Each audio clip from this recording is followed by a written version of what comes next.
Bueno, estamos en pleno Mundial de Qatar 2022, todo lo que tiene que ver con lo que envuelve lo deportivo, Nathalie, pero hay una cuestión de la religión, ¿m? De la religión allí que se practica que practican los árabes, que en su mayoría musulmanes, en fin. Se ha hablado tanto de esta cuestión de un poco las creencias, la cultura, que ellos tienen, que por allí algunos dicen que son muy cerrados, son fundamentalistas en sus conductas. Pero bueno, pero para conocer un poco más acerca de esto estamos en comunicación con Imán Margan Gil, presidente de la comunidad musulmana en la República Argentina, a quien ya lo saludamos. Imán, ¿qué tal? ¿Cómo te va? Buenas noches, desde Norte Grande Federal te saludamos. Nathalie y Miguel, ¿cómo te va? ¿Cómo andás? Buenas noches, Nathalie y Miguel. Assalamu alaikum, la paz esté con ustedes.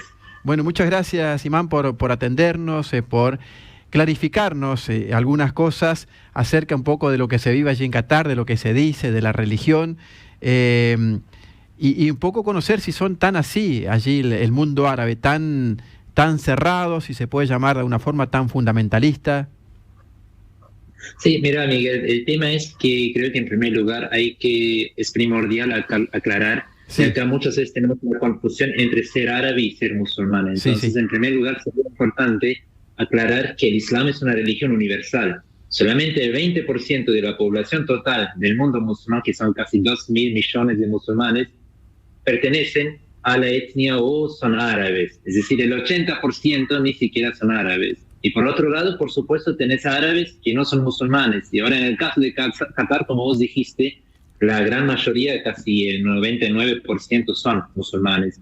Pero lo que es importante es, una cosa es la cultura, en este caso la cultura qatarí o la cultura árabe. Y otra cosa es la religión, los valores, las enseñanzas del Islam.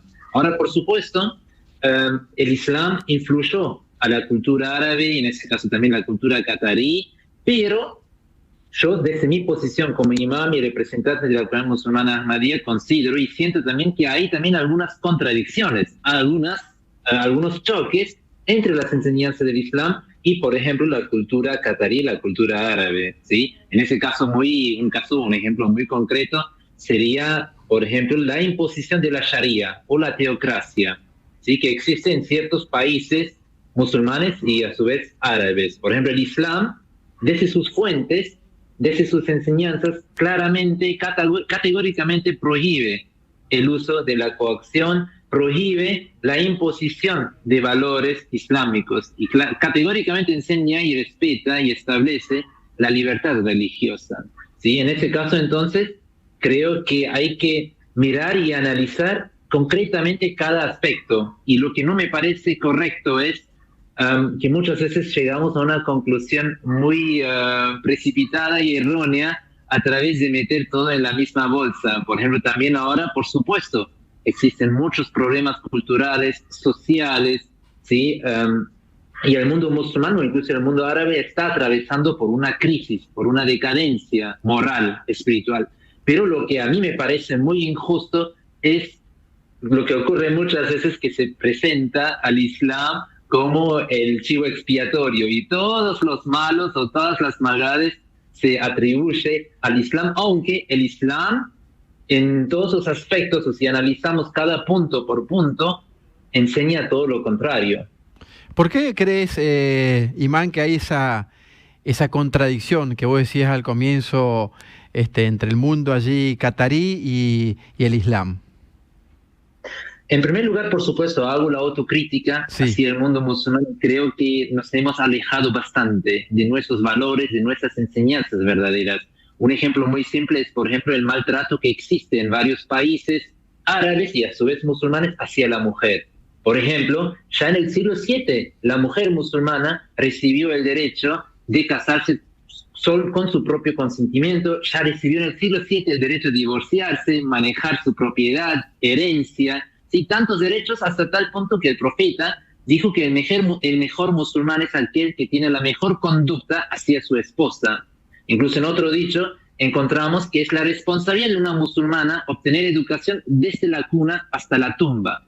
Pero ahora, si nosotros miramos a la situación actual, ¿sí? En varios países musulmanes o sociedades musulmanas, lamentablemente, tristemente, vemos una realidad totalmente opuesta. Lo mismo con el fundamentalismo, con el terrorismo o la violencia. El Corán, desde sus enseñanzas, aclara que quien mata a una vida es como si hubiera matado a toda la humanidad. Islam literalmente significa paz, por eso incluso lo saludé al principio, porque es un mandato islámico, saludar al otro con la paz. Y a su vez, por otro lado, si se me permitís, creo que también hay que ver un poco la información que nos llega desde el occidente, ¿sí? En este caso muy particular, por ejemplo, si ahora una persona de cuna musulmana y él comete un delito, ¿sí? O cualquier crimen, muchas veces ya se atribuye su delito personal a la religión del Islam y ya es declarado un atentado islamista o terrorismo islámico. Lo mismo si ahora ocurre con un hombre blanco, ¿sí? De cuna cristiana, los mismos medios lo declaran un psicópata o ni siquiera mencionan su identidad religiosa. Entonces ahí también considero que hay por ciertas partes del occidente también una forma o una manera de manchar el Islam y la religión del Islam. Exactamente, Imán. ¿Y por qué crees allí en la comunidad árabe o catarí en este caso, crees que por allí tiene cierto comportamiento hacia la mujer? Un comportamiento que no va con el Islam, ¿no es cierto? Como vos decías. Sí, eso en mi caso, yo desde musulmán, si yo analizo la situación de estas sociedades, diría que lamentablemente ellos se quedaron atrás, en ese sentido incluso volvieron a su época preislámica, porque ya la época o la sociedad árabe, antes del surgimiento del Islam, era una sociedad muy machista, era una sociedad donde la mujer ni siquiera era considerada como un ser igual, sino que era para ellos solamente un objeto. Y lamentablemente considero que lo que ocurrió en el mundo musulmán es que ellos se han alejado mucho de sus enseñanzas verdaderas, de sus valores verdaderos. Y eso incluso, desde mi postura, creo también que fue una profecía sobre los últimos días, ¿sí? En ese sentido, para mí, la solución es que los problemas que vemos, ¿sí?, en el mundo musulmán y en el mundo árabe, no son debido a las enseñanzas del Islam. Y eso para mí es muy importante recalcar. Sí, tenemos tantos problemas y estoy de acuerdo, ¿sí?, con el fundamentalismo, el terrorismo, la violencia, la intolerancia, pero es eso debido a que esos individuos o estas sociedades no practican las enseñanzas verdaderas del Islam, sino que las ignoran o no las implementan en sus sociedades. Claro, ¿por qué crees que desde Occidente, o en este caso por ahí desde la Argentina, donde vos estás, Imán, se considera o se relaciona al Islam con, como vos decías, con cosas malas, con el terrorismo, con el maltrato a la mujer? ¿Por qué crees que tenemos o que muchos tienen ese concepto? Creo que por un lado también es, por supuesto, se necesitaba o se necesita siempre un chivo expiatorio para justificar también ciertas acciones. Si nosotros incluso analizamos, creo que para mí un antes y un después fue el 11 de septiembre, ¿sí?, de 2001, claro. Y después a partir de ahí cambió realmente el panorama y la estructura, ¿sí?, del mundo. Y vimos también cómo a partir de ahí se justificó también varias invasiones militares, varias guerras, con la supuesta afirmación que tenemos que luchar contra el extremismo islámico, supuestamente, ¿sí? Pero a su vez, sí, también son los mismos países que de manera secreta o bajo la mesa venden las armas o tienen negocios económicos con los mismos países o con los mismos extremistas. Entonces creo que se ve mucha incoherencia y mucha hipocresía en ese sentido, ¿no? Y por otro lado, creo que yo, en particular como musulmán, que nací, me crié y viví toda mi vida en el occidente, en ese caso en particular en Argentina, no siento islamofobia. No considero que los argentinos en promedio tienen una postura de hostilidad, de islamofobia hacia los musulmanes, sino que es simplemente ignorancia. Simplemente que en vez de hablar personalmente con un musulmán, en vez de sacar su información o sus conclusiones de la primera mano, llegan muchas veces llegan a una conclusión precipitada y sin ir a la profundidad. Entonces, en ese caso, para mí, la solución sería más y ahí también hago la autocrítica hacia los musulmanes en Argentina, abrir sus mezquitas, abrir sus puertas y mostrar su predisposición para el diálogo. Imán, contanos un poco si se puede, obviamente, tu historia familiar, ¿eh? Vos decís que siempre naciste, siempre estuviste en Argentina, siempre viviste acá, en nuestro país. En mi caso, sí, en mi caso, Miguel, yo nací en Alemania, sí. Mis padres, ahora, por supuesto, por mis rasgos vas a preguntar, en mi caso, mis padres son de Pakistán y ellos tuvieron que emigrar de Pakistán a Alemania por la persecución religiosa en Pakistán. Entonces, también eso para entender que en estos países no solamente se persigue a las minorías, sino que también a otros musulmanes. Como en mi caso, nuestra comunidad, la comunidad musulmana ahmadía, también es muy perseguida en diferentes países musulmanes por nuestra forma de interpretar, de vivir y practicar el Islam. Y en este caso, entonces, yo y mis hermanos nacimos en Alemania, yo me gradué como teólogo islámico en Inglaterra y ahora ya hace 5 años estoy aquí en Argentina y ya cada vez más argentinizado. Es decir, que en Pakistán, como vos decís, Imán, se castiga o no se quiere al buen musulmán, al buen islamita. Qué raro, ¿no es cierto? Por supuesto, porque ahí también, eso también te demuestra un poco la corrupción, ¿sí? El malestar del mundo musulmán y de estas sociedades, porque nosotras hacemos hincapié, incluso consideramos que el núcleo, la raíz de muchos problemas de estas sociedades es la ignorancia.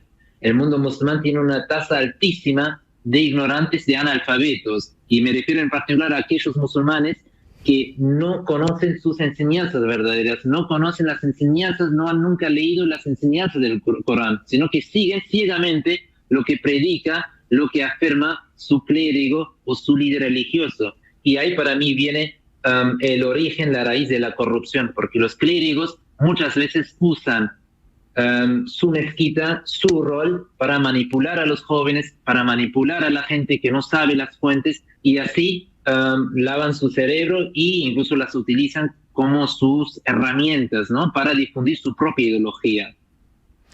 Imán, ¿cómo está conformada tu familia? Contanos un poco. Mi familia, mi esposa es inglesa, nos conocimos en Inglaterra y tenemos un hijo que nació acá, es porteñito. Mira vos, ¿y tu señora, tu esposa es musulmana?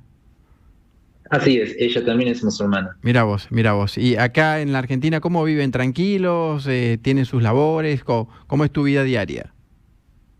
Sí, por supuesto, yo me dedico, soy teólogo islámico, imam, ¿sí? Entonces me dedico a la causa del Islam, a la causa de Dios, y al servicio de la comunidad musulmana ahmadía aquí en Argentina, y nosotros nos sentimos muy cómodos, la verdad que sí, y estamos muy agradecidos también a este país que nos permite vivir, practicar y también predicar libremente nuestra fe y nuestros valores islámicos. Por supuesto, como ya te dije, que hay bastante ignorancia, ¿sí? Y no digo por maldad, sino que la gente simplemente por lo que consume.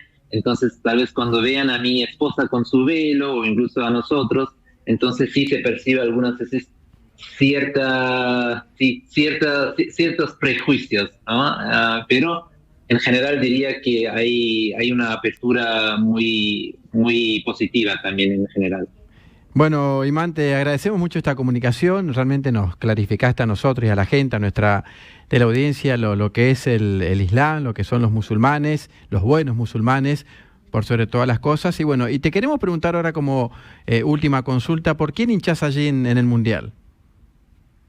Yo, por supuesto, como podés ver atrás, voy a hinchar por Argentina en primer lugar.